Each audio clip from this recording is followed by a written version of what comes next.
Reporte 100.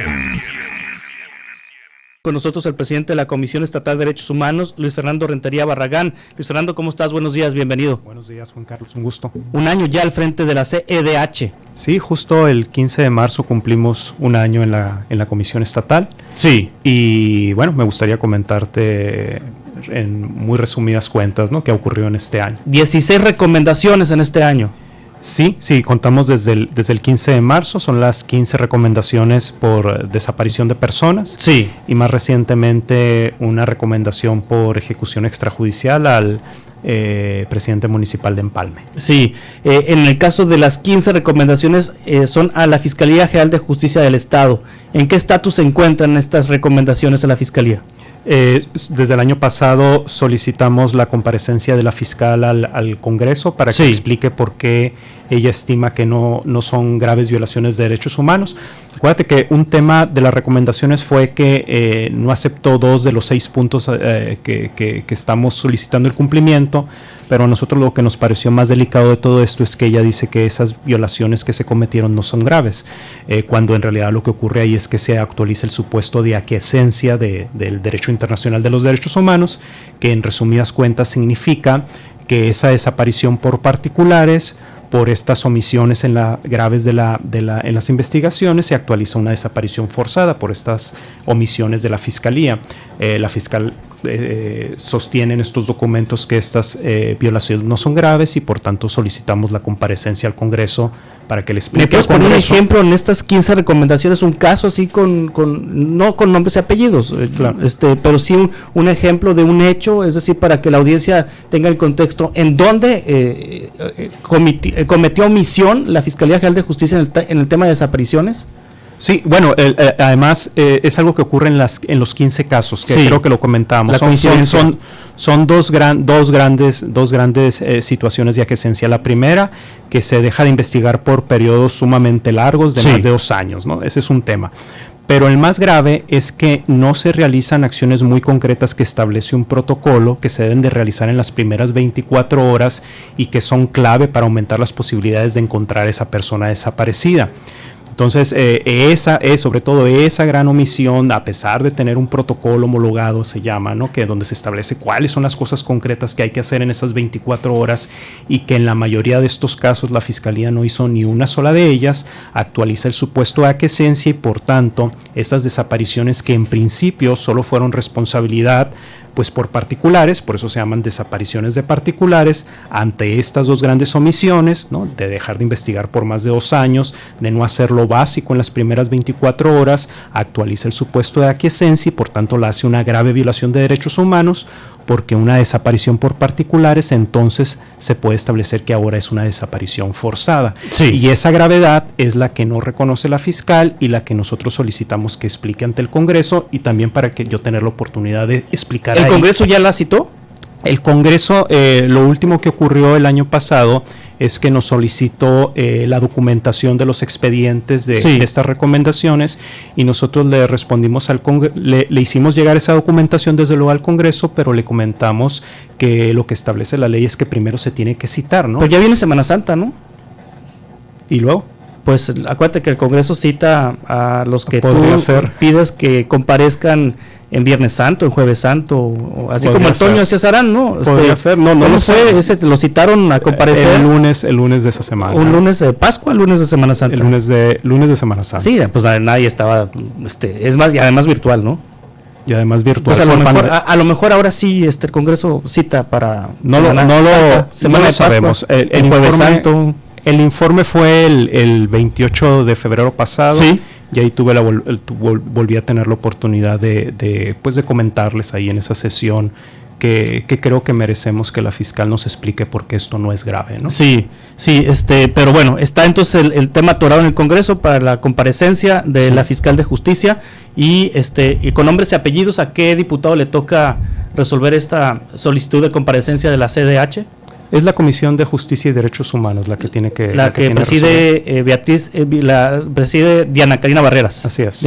Diana Karina Barreras. Ahora, hay una recomendación al presidente municipal de Empalme. ¿Qué pasó en Empalme con el alcalde? Bueno, en Empalme falleció una persona en celdas. Sí.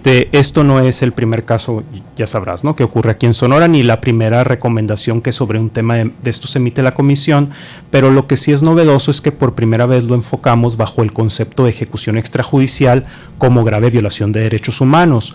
No toda muerte en este tipo de contexto, no toda muerte en celda es una ejecución extrajudicial, porque se tiene que probar ahí una intencionalidad, un dolo, ¿no? Generalmente es el dolo directo, ¿no?, la ejecución directa que normalmente reconocemos como ejecución extrajudicial, pero también hay una, decimos los abogados, un dolo eventual, una serie de decisiones que hacen prever una consecuencia como esta, y que aquí básicamente lo que ocurrió pues es que a esta persona no le retiraron los cordones de los zapatos, en vez de llevarlo inmediatamente al hospital por la situación grave de salud en la que estaba, se decide ingresarla a las celdas, se le descuida, se le deja de vigilar en los momentos en que pierde la vida, y aparte no funcionaban las cámaras de seguridad. Entonces, para la Comisión de Derechos Humanos, todas estas circunstancias no son meras negligencias, sino fueron decisiones conscientes de estos agentes municipales, ¿no?, que confluyeron para todo este pues desinterés en la vida de esta persona, y que nos permite establecer la ejecución extrajudicial a partir de un dolo eventual, ¿no?, y por tanto como una grave violación de derechos humanos.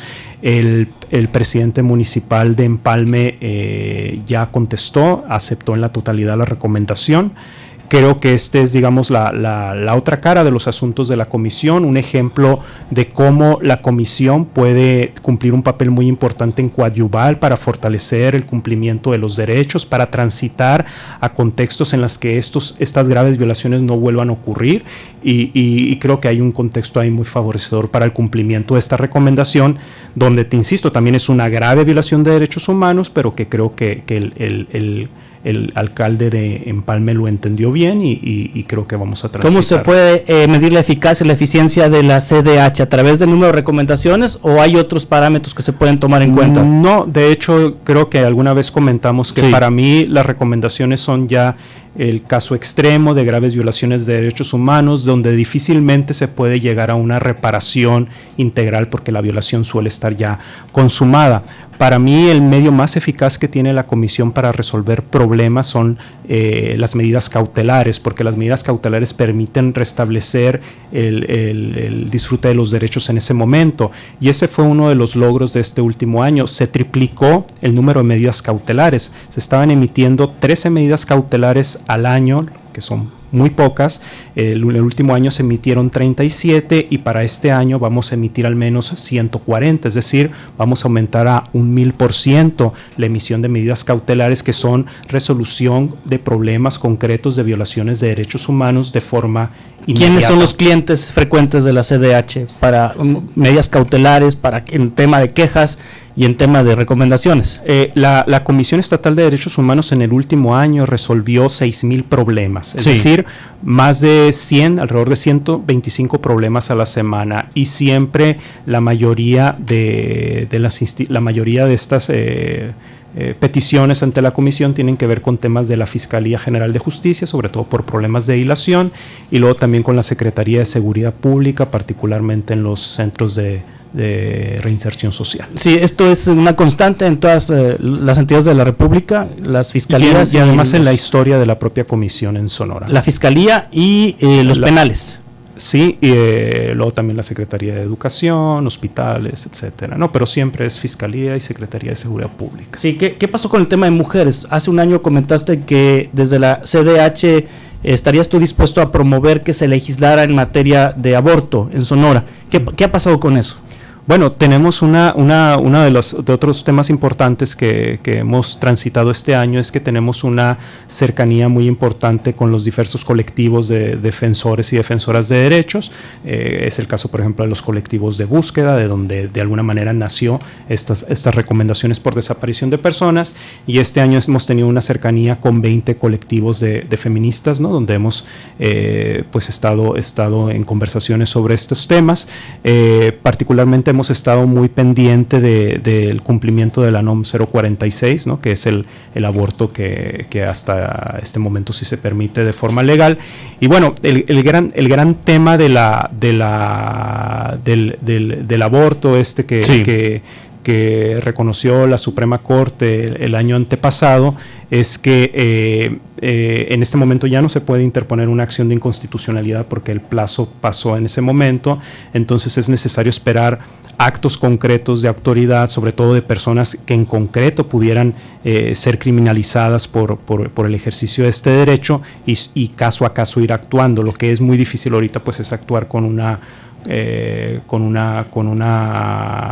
recurso de forma abstracto como hubiera sido posible hace 2 años. Sí, no se hizo. ¿Por qué no se hizo una acción de inconstitucionalidad por parte de la CDH? Fue una omisión del presidente anterior. Él tenía la facultad de interponer esa acción de inconstitucionalidad. Y cuando llegas tú ya estás fuera de tiempo para hacerlo. Sí, ya había pasado mucho tiempo. Son 15 días, ¿no?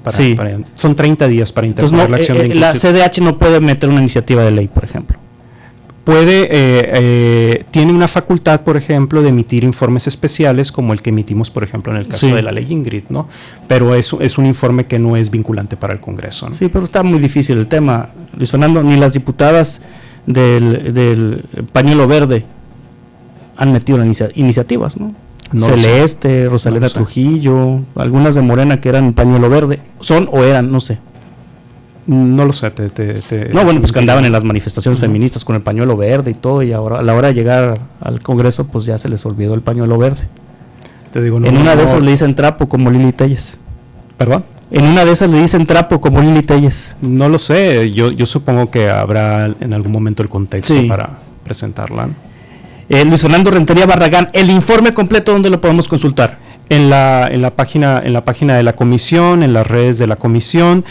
Quisiera comentarte muy rápidamente que en este informe hemos destacado la política de paridad, que por primera vez existe en la comisión, la política de austeridad, el plan de desarrollo institucional, un presupuesto que se aumentó en 25% y que estaba estancado desde hace 10 años, esta atención en quejas de más de 6,000 personas, el trabajo que se ha centrado en visitadurías respecto a medidas cautelares, que es donde podemos resolver los problemas de forma inmediata, la inauguración de la oficina para el protocolo de Estambul, que es la que atiende los casos de tortura, tratos crueles, inhumanos y degradantes. Esta es la comisión que hizo la primera comparecencia de una autoridad ante el Congreso, es la comisión que hizo el primer informe especial sobre el caso de ley Ingrid. Es una comisión que tiene enfocada la resolución de recomendaciones a graves violaciones de derechos humanos como desaparición de personas y ejecución extrajudiciales.